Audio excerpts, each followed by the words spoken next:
ઓફિસનો મામલતદાર તમે કોઈ વાતમાં વાકેફ કર્યા, તમારી મિટિંગમાં આવ્યા, તમને કોઈ સૂચના આપી, એની તમે અમલવારી કરી કે તમારી એ સંકળાયેલો છે? તમે બધા ભાગ પાડીને રહીમાં છુઓ? હા કે ના કયો? ના. તો કેમ તમે બધા સંકલનથી કામ નથી કરતા? તમે માલ સામાન વેચવો હોય, હરાજીથી ભંગાર વેચવો હોય, ટ્રેક્ટર ઘરે લઈ જવું હોય, 25 રૂપિયા વેચવી હોય તો ભાગ બટાઈમાં બધા ભાગીદાર. જાહેર હરાજી થઈ ત્યારે હું તમે નહોતા, તમારો કાકાનો બાપાનો દીકરો કે ઓલો એક કોક જોશી હતો, બરોબર છે? હતો તો તમારો અધિકારી, પૂર્વ અધિકારી. એમાં હું તમને નથી કહેતો, હું લાગે જ કહું.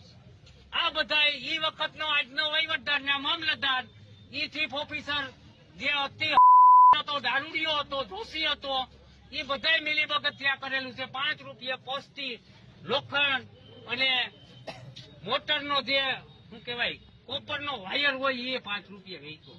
એટલું બધું ભ્રષ્ટ કામ કર્યું, લાખો રૂપિયાનો ભ્રષ્ટાચાર થયો, એને હિસાબે તમે લાઈફ બિલ નથી ભરી શકતા. બરોબર છે? છેલ્લા મારે માર્ચ મહિનામાં લો ભર્યું મેં 25 લાખ રૂપિયા ગમે એમ કરી. અટાણે તમે વસૂલાતની કામગીરી હું છે.